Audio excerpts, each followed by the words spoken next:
After studying this module, we will be able to learn about the background and key constructs of spiritual counseling, understand the major contributions of spirituality to the field of counseling and psychotherapy, and will be able to explain the counseling process involved in the spiritual approach.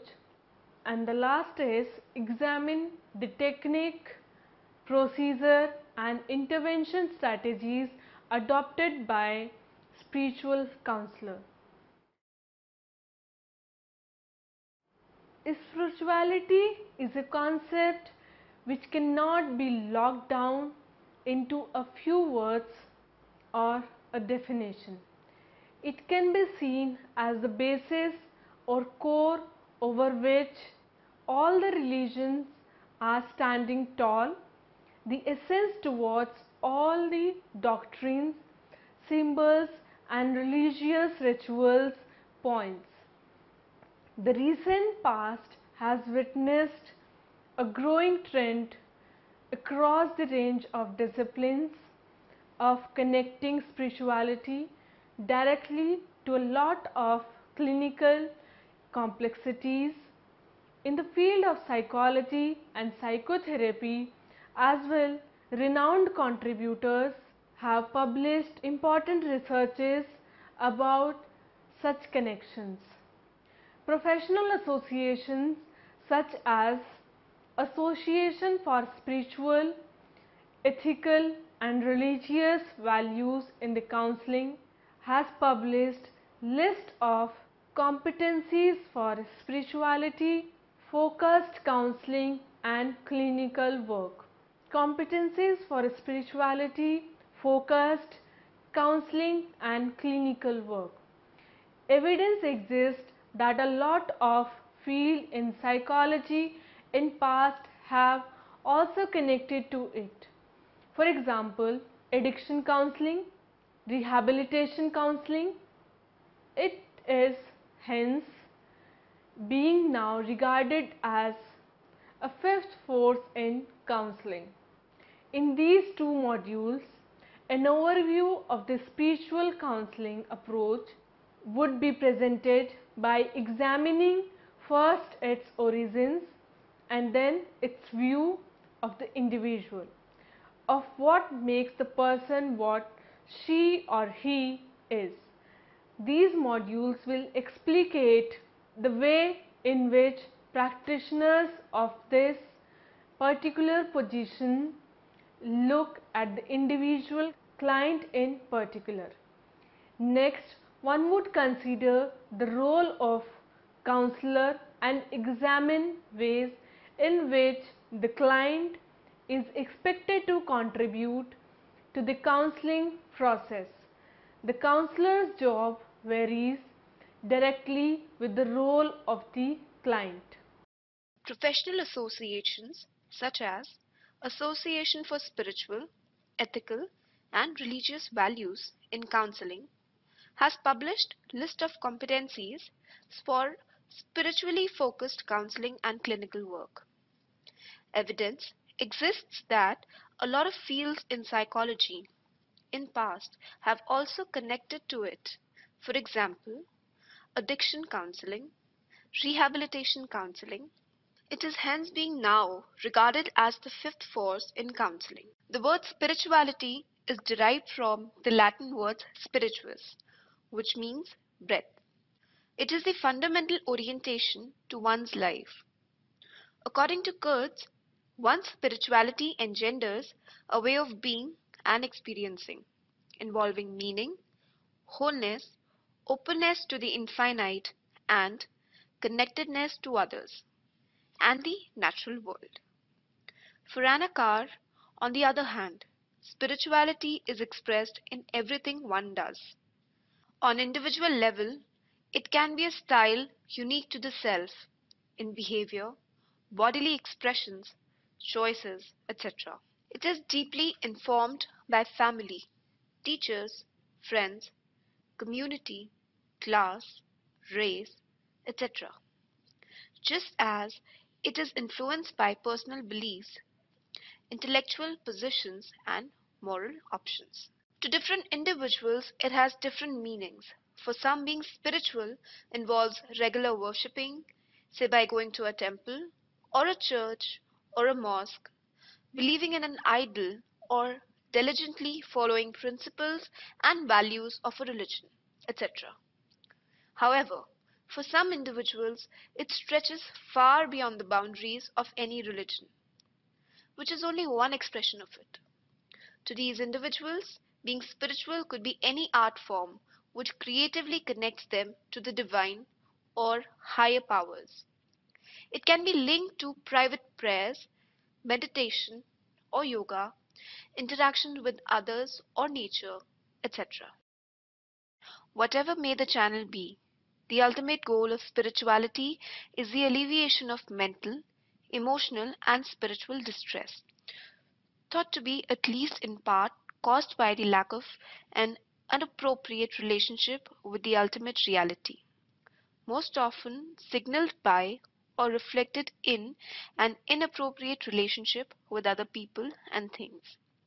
Spirituality is less a method than an attitude, a posture of one's very being that allows seeing not different things but everything differently. Spirituality and religion, are they alike?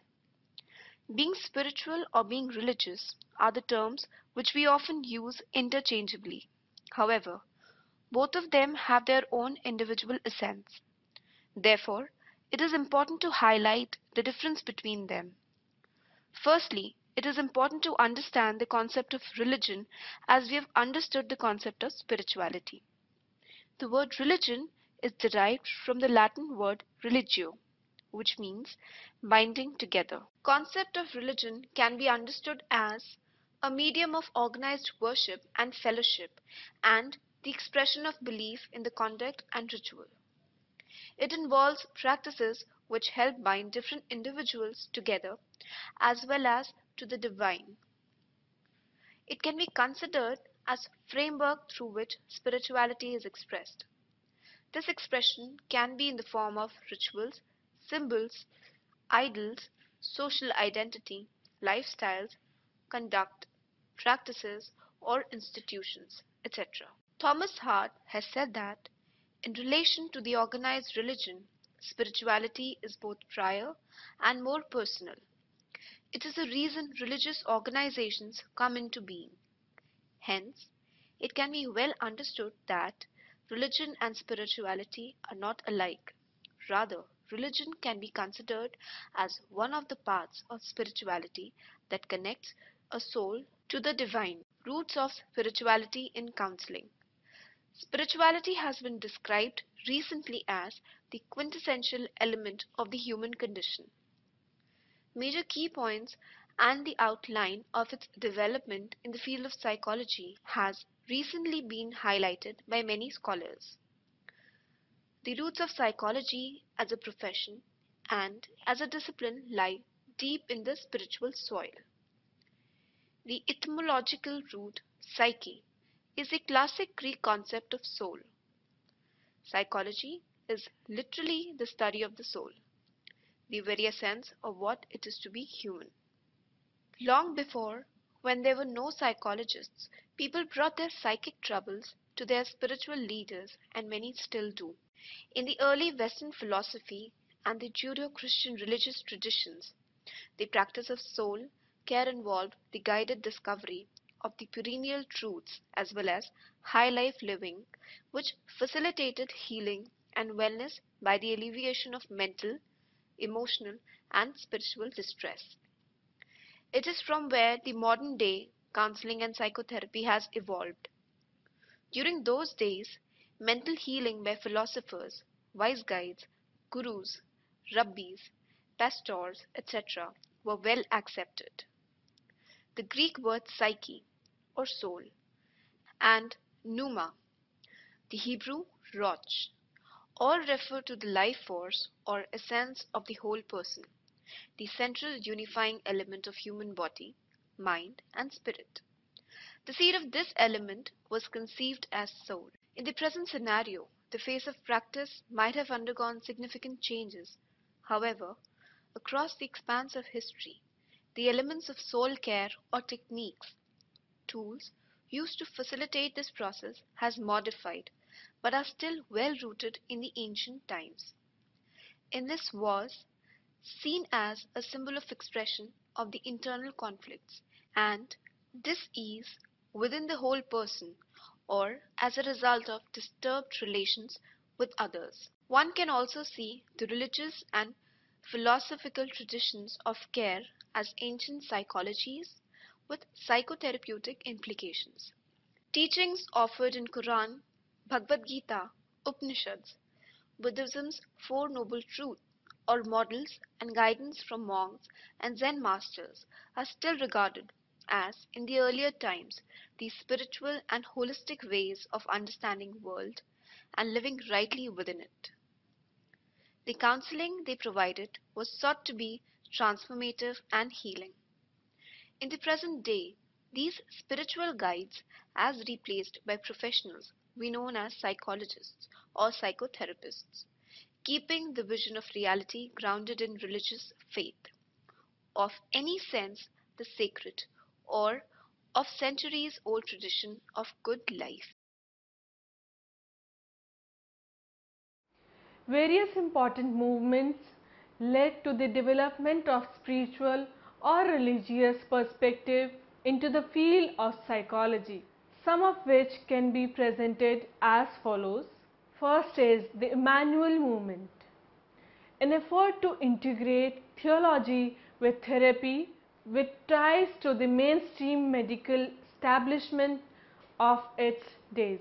Next is the advent of mental hygiene movement and the work of Clifford Beers, one of the early forebearers of professional counseling. The pastoral care movement, led by Anton Boysen and symbolized by the rise of pastoral counseling and the clinical pastoral education, the birth of new scholarly field of inquiry called the psychology of religion, which explored the potential of religious experience to nourish personality development or move a person from egoism to altruism. In the early decades of 20th century, there were many important thinkers and writers who propagated the relationship between psychotherapy and religion. They laid the base for rise of people's interest in spirituality. Amongst the other renowned writers was Anton Boysen, whose autobiographical and theological works Out of the Depths and The Exploration of the Inner World were very influential during the period of clinical pastoral trainings. The mental health movement, which was understood as a medium for uniting health and religion, was initiated due to the autobiographical sketch, A Mind That Found Itself by Clifford Beers. A lot of critical writers from different fields such as from psychology, writings of William James in varieties of religious experience, Rollo May in the art of counseling, from clinical pastoral education, Richard Cabot's work in training for mastery also had an important influence.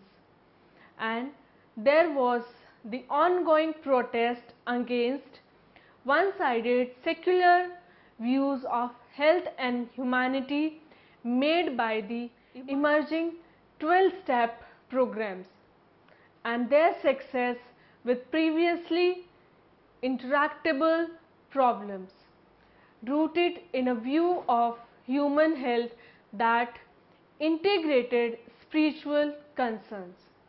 Rise of contemporary interests in spirituality. The advent of postmodern constructionism. In the postmodern world, No dogma, either religious or psychological, holds ultimate sway or commands unanswering devotion. People construct the events and meanings of their lives subjectively and live accordingly. Clients' religious and spiritual beliefs are then part of the subjective reality they bring with them, and this reality is shaped by the communities of which they are a part. The job of a clinical caregiver is to understand these beliefs and meanings and to work with the client's realities. Increased attention to the outcomes of social science research into development of healthy families, wellness, and spiritual well-being. The quality of life research that emerged out of the social indicators movement is a case in the point, as significant weaknesses in the quality of life literature were seen to emerge due to the neglect or omission of meaningful religious variables and rigidity of methodological approaches. The contemporary emphasis on holistic thinking and movements to include supplemental and alternative medicine approaches. As biopsychosocial paradigm of illness and health has taken hold, coupled with deeper appreciation of ecological approaches to biological and social systems, more and more people have come to see the values of integrating the healing arts, psychotherapy, counseling, and spirituality. In these newer perspectives, the boundaries are more fluid, multidisciplinary teams and processes are in vogue, and scientists and scholars are working in cross-disciplinary terms and exploring areas previously considered off limits. Physical health and healing are now seen as more continuous with emotional, developmental, natural, and spiritual health. Health panels of NIHR has highlighted some of the interesting findings which can be presented as follows.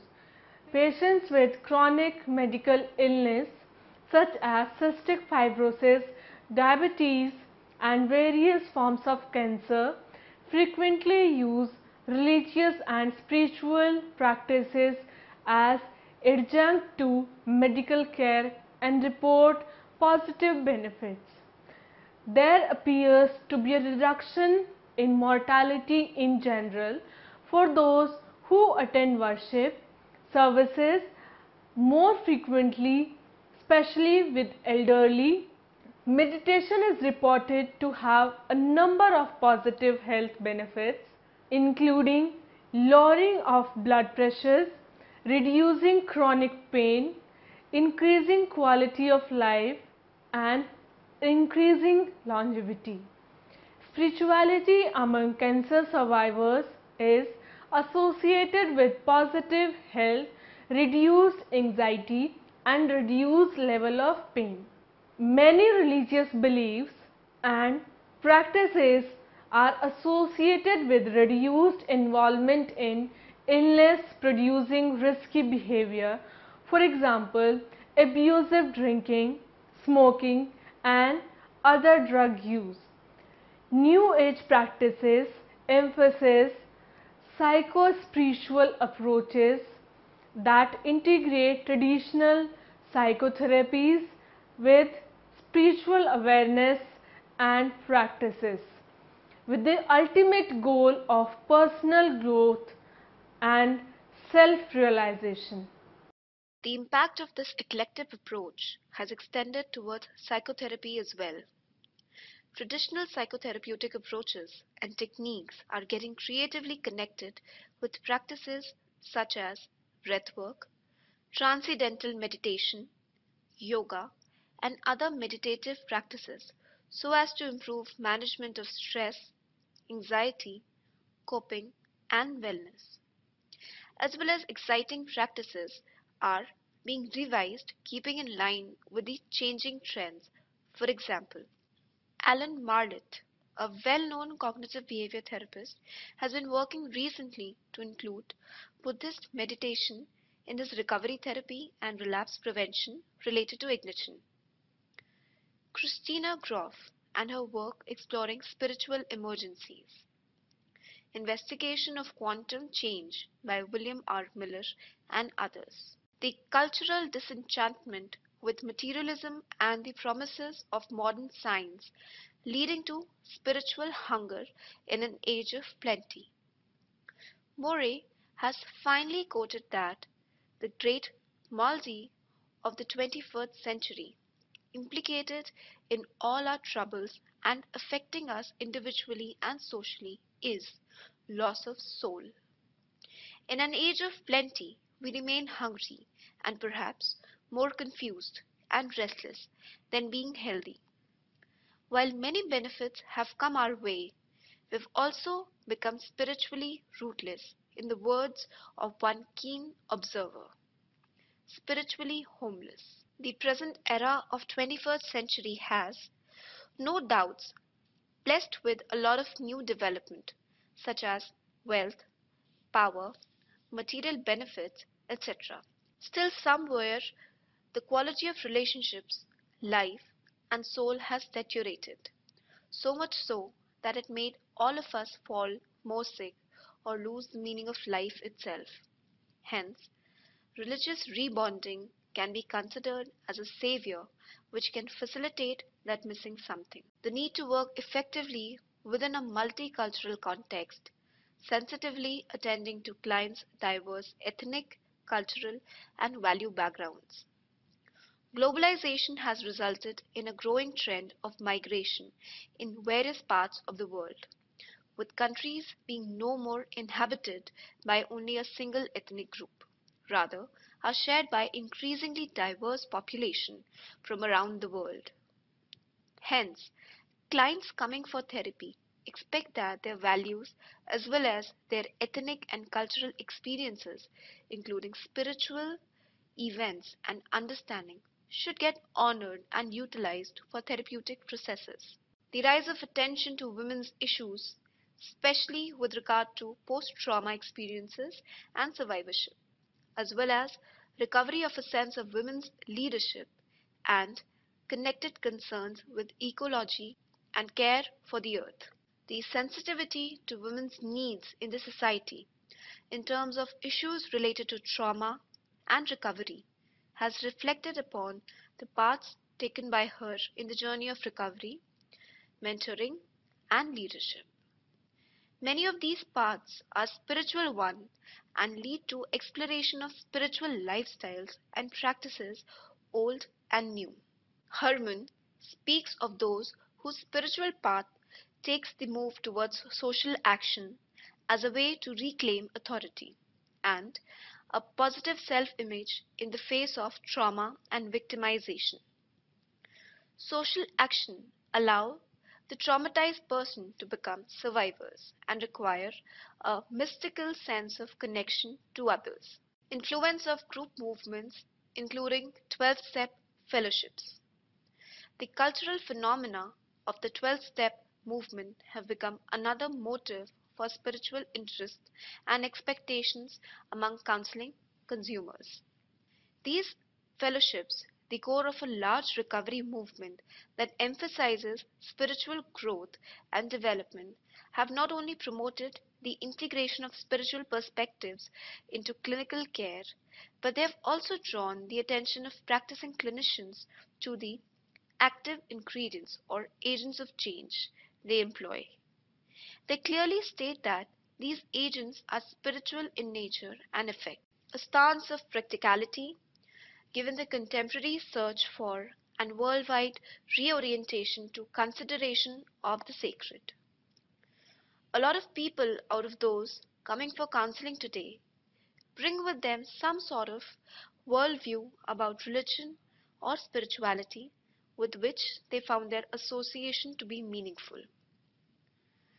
It is expected from the counselor to incorporate these viewpoints into their therapeutic procedures so as to facilitate a better, refined, and congenial recovery. As a lot of people are becoming disenchanted with the modernity, they do not look upon traditional, modern counseling to a great extent. Who am I? As a spiritually oriented practitioner, the counselor must try and come to each new counseling relationship with an awareness of who he or she is and what the client or clients are. What will they expect out of this association? Because it is believed that what is actually done and the skills employed in the task are a function of what he or she thinks and he or she is doing. A counselor professional identity and conceptualization of the work are a product of his or her lifelong and ongoing pastoral and clinical conversations, which become the core of professional commitments, and hence the work is considered as a sacred privilege. The counseling room. The aura of the counseling room, or the chamber where the client and the counselors interact, is of supreme importance, as it is a place where deep-rooted emotions and thoughts come out and get directed towards the ultimate goal of a meaningful life. It is in this context that a client and counselor engage in authentic relationships and encounter their ground in the mysterious course. It is ultimately double-edged encounter and the perspective and skills that facilitate healing. Spiritual platform. When a client and a counselor connects to one another during a counseling session, a spiritual environment is created around them, which is influential on their interactions. Harry Aponte to this reflects that attending to the spiritual aspects of clients' personal struggles calls for awareness by clinician of the spiritual environment they created in their therapy. All the therapy rests on a spiritual platform of values and philosophical outlook. The spiritual platform they construct will support or undermine, contribute to, or detract from the spirituality of their clients. The therapy will shape people's solution to their problems and thereby the spiritual quality of their lives. Spirituality as relationship and connectedness. Spirituality is posture of one's very being that allows seeing not different things but everything differently. Persons who live a spiritually devoted life or who are in the path towards attainment of spiritual insight are guided to observe, absorb and process same things but yet with a fresh set of references, so that the meaning which was earlier hidden to them can get enlightened, and a new meaning of life can be understood. This new way of seeing is essentially a contemplative gaze or approach to life and work that incorporates the awareness of God's presence and activity in all of life. Spirituality is about living and growing one's relationship with the supreme powers, and this relationship can actively be formed by a contemplative approach to life, which leads to revelation of the ultimate power, the God. And each one gets invited into a deeper, insightful relationship with God. It is hence important to note that a loving relationship with God is the core and driving force of a spiritual life, as it gives rise to a different sense of self and world which becomes a catalyst for recovery and changes in life. Let us summarize what we have discussed. The fifth force of the discipline, spiritual counseling, is an area which is gaining importance rapidly in the present era of the 21st century, as a lot of people feel a strong deprivation in their lives in terms of its relevance, meaning and purpose.